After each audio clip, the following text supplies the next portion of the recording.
البدع والأهواء، أهل البدع العقائدية وأهل البدع السياسية. نقول بيننا وبينكم السلف، بيننا وبينكم الكتب، كان فيقول البدع بيننا وبينكم. Bismillahirrahmanirrahim. Alhamdulillah wassalatu wassalamu ala Rasulillah wa ala alihi washabbihi wa ba'd. Meneruskan bacaan kitab Bulughul Maram yang ditulis oleh Al-Hafidz Ibnu Hajar Al-Asqalani rahimahullah. Masih kita di kitab shalah bab yang ke-12, babul Jum'ah, bab salat Jumat. Semua pada pertemuan terlewat keutamaan seorang mendatangi Jumat, mandi dulu, kemudian sholat sunnah semampunya, kemudian mendengarkan khutbah, tidak berbicara, kemudian sholat bersama dengan imam, maka diampuni dosa dia selama 10 hari. Kemudian juga disebutkan oleh beliau hadis tentang bahwa Jumat hendaknya 40 orang, tapi hadisnya dhaif, ya, dia sendiri mengatakan mengisyaratkan dhaif.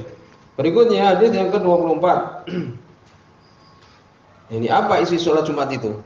Khutbah Jumat itu. Qala Allah Ta'ala, hadis yang ke-435. Wa an Samurah bin Jundub, dari sahabat Samurah bin Jundub, ya radhiyallahu anhu. Di sini dhaif sebagaimana beliau sendiri mengisyaratkan. Di situ ada rawi namanya Yusuf bin Khalid As-Simti. As-Samti. Yaitu dhaif sudah. Dhaif ya. Dari Samurah bin Jundub radhiyallahu anhu, anna Nabi, sesungguhnya Nabi sallallahu alaihi wasallam kana yastaghfiru lil mu'minin wal mu'minat. Beliau memintakan ampun untuk orang-orang yang beriman, laki-laki dan perempuan. Fi kulli Jum'ah, di setiap Jumat. Rawul Bazar, meriwayatkan Imam Bazar bi isnadin lain, dengan sanad yang lemah, lembek. Dhaif seperti tadi kita sebutkan. Tapi kita perhatikan di sini ya, dibahas bagaimana disebutkan bahkan di ulama-ulama Syafi'i itu rukun untuk seorang, rukun Jumat. Jumatnya enggak sah kalau enggak mendoakan kaum mukminin. Allahumma ighfir muslimin wal muslimat wal mu'minin wal mu'minat alaihi minhum wal amwat innaka samiul qaribun mujibud da'awat. Walaupun sebenarnya mengatakan tidak ada dalil yang sahih. Sebagaimana di sini hadisnya tidak sahih kan itu. Tapi mendapat ulama kita menghormati mereka, memuliakan mereka. Yusta'nas, ya, dianggap. Ini balagha Syafi'iyah, berlebihan Syafi'iyah. Ya, yang tambah dari mazhab mereka mengatakan inna dzalika ruknun min arkanil khutbah. Rukun dari rukun khutbah. Waqtarhu Nawawi memilihnya ini, rukun. Tidak sah khutbah tanpa memintakan ampun bagi kaum mukminin, laki-laki dan perempuan. Bahkan disebutkan ya, pemilik buku Al-Insaf mengatakan hadza bila niza', tidak ada perselisihan. Ya, bahwa kebanyakan ulama berpendapat disyariatkan seperti ini dalam khutbah. Walaupun ada hadis yang sahih, memang ada sahih. Apa sih yang disebutkan oleh Nabi SAW ketika khutbah? Tidak ada. Hadis ini dhaif. Lalu bagaimana? Ya, insyaallah bagus untuk mendoakan kaum mukminin, yaitu. Bahkan Syafi'i berpendapat ya itu adalah rukun. Imam Nawawi mengatakan ini rukun. Kalau tidak melakukannya tidak sah khutbahnya. Itu. Ya kita lakukan insyaallah. Ya, ini sebenarnya mengatakan istihbab, disukai. Mana dalil istihbab? Hadisnya dhaif. Ya dianggap ucapan ulama kan itu. Kemudian hukum ta'min, kalau dia mendoakan bagaimana? Kesimpulannya adalah mengatakan amin dalam hati kan itu. Kan tidak boleh kita mengatakan diam aja, enggak boleh. Uskut enggak boleh. Ansit enggak boleh. Amin juga jangan. Ya, dalam hati saja. Ya, atau diam. Ya ulah alam ya. Jadi perselisihan tentang masalah ini ya jelas sudah lewat permasalahan. Berikutnya hadis yang ke ya 25. Wa an Jabir bin Samurah, dari Jabir bin Samurah radhiyallahu anhu. Ini yang dibaca di antara juga ayat ini jelas ayat Al-Qur'an. Ana Nabi sallallahu alaihi wasallam, ya di sini sahih ya. Sungguhnya Nabi sallallahu alaihi wasallam kana fil khutbah, adalah beliau dalam khutbah yaqra'u ayatin minal Qur'an, membaca ayat-ayat dari Al-Qur'an. Beliau ketika khutbah membaca ayat-ayat dari Al-Qur'an. Yudzakirun nas, ya ini adalah dalil yang menunjukkan isi khutbah Nabi. Memperingatkan manusia. Ya itu. Rawahu Dawud, meriwayatkan Imam Abu Dawud wa asluhu fi Muslim, dan asalnya dalam Sahih Muslim. Ya sebagaimana Imam Sunani, kana yurid, seakan-akan menginginkan beliau Ibnu Hajar ya. Itu hadis yang telah lewat, hadis Ummu Hisyam bintu Harithah. Beliau mengatakan, aku tidak mengambil surat Qaf ya wal Qur'anil Majid kecuali dari lisan Rasulullah SAW. Beliau membacanya setiap Jumat di atas mimbar. Ini berarti menunjukkan isi khutbah Nabi di antaranya ini ya. Ya itu tadi. Jadi ini yang benar. Ya isi khutbahnya Nabi di antara ini menyebutkan ayat Al-Qur'an. Yaitu. Berikutnya hadis yang ke-26. Wa Tariq bin Syihab, dari Tariq bin Syihab radhiyallahu anhu terjadi perselisihan beliau sahabat atau enggak. Wallahu alam, Syekh Mubil mengatakan beliau seorang sahabat. Sehingga ada di Sahih Musnad di sini. Wallahu demikian. Sahih. Ana Rasulullah sallallahu alaihi wasallam qala, beliau mengatakan al-jum'ah hakun wajibun ala kulli muslim. Jumat itu adalah hak dan wajib atas setiap muslim. Bi jama'atin, di dalam berjamaah. Hendaknya berjamaah kan itu. Ila arba'ah, kecuali 4 jenis, kecuali 4 jenis manusia. Mamlukun, budak, wa imra'atun, demikian juga perempuan. Menunjukkan perempuan tidak wajib salat Jumat.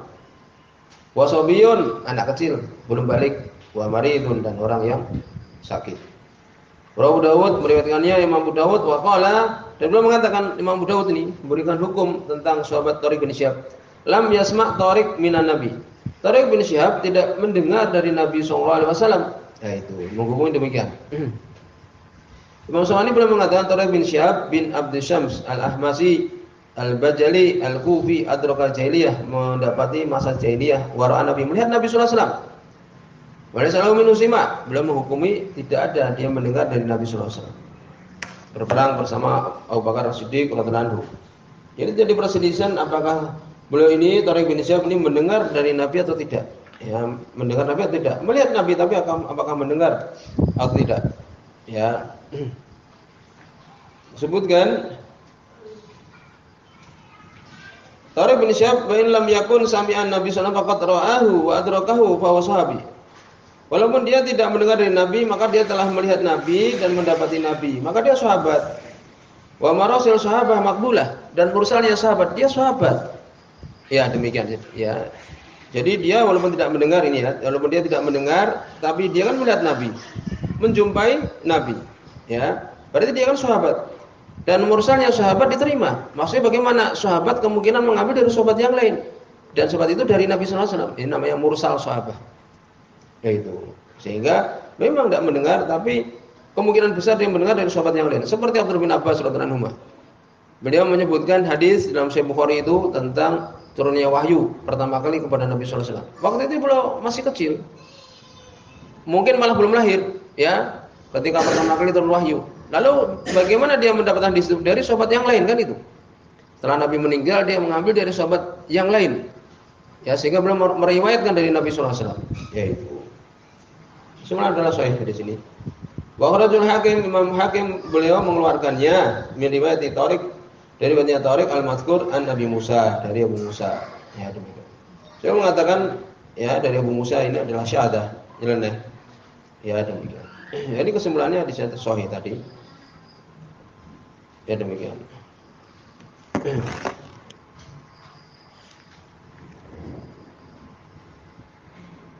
Kemudian lanjutannya masih berkaitan dengan ini, yakni orang-orang yang siapa diberikan udzur untuk tidak sholat Jumat. Jadi sudah yang tadi 4, itu siapa? Perempuan ya tidak wajib sholat Jumat, perempuan, budak, anak kecil yang belum balik, dan orang yang sakit. Berikutnya orang yang sedang safar juga termasuk. Walaupun hadis dibawakan oleh beliau adalah dhaif. Ya. Wa Ibnu Umar, dari sahabat Abdullah bin Umar radhiyallahu anhuma. Nah di sini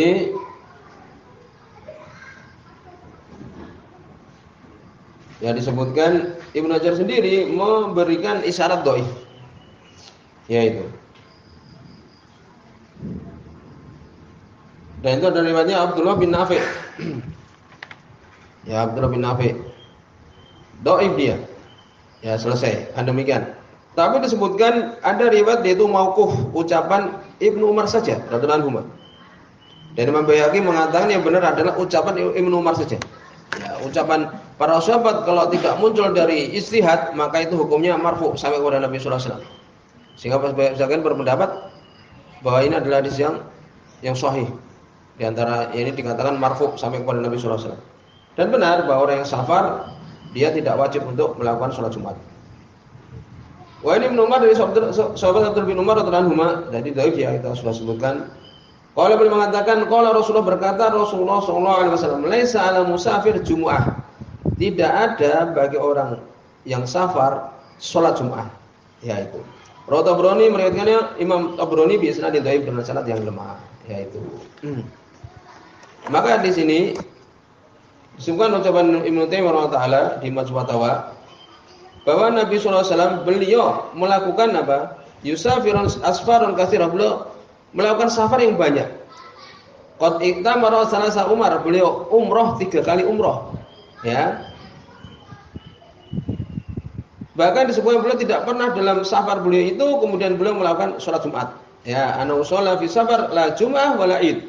Ketika safar yang banyak itu Nabi tidak pernah disebutkan melakukan sholat Jumat dan melakukan sholat Id. Sudah jelas.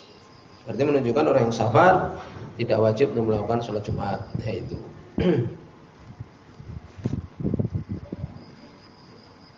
Tapi sudah kita sebutkan juga kalau dia dalam keadaan nazil sudah diam di tempat yang dia tuju, ya, kemudian dia mendengar adzan, sudah lewat pembahasannya untuk dia mendatangi sholat tersebut, ya, walaupun dia safar yang dia itu tidak dalam keadaan berjalan, dia mendengar adzan mendatangi, selama dia tidak merasa berat, paham itu, untuk dia mendatangi sholat wajib tersebut, dan sudah lewat pembahasannya. Tapi secara asal bahwa sholat yang dia itu dalam keadaan safar, sholat Jumat tidak wajib. Maka di sini jelas yang diberikan udzur adalah tadi budak tidak wajib juga karena dia punya kewajiban terhadap apa tuannya. Demikian juga ya perempuan, itu dari ijma'.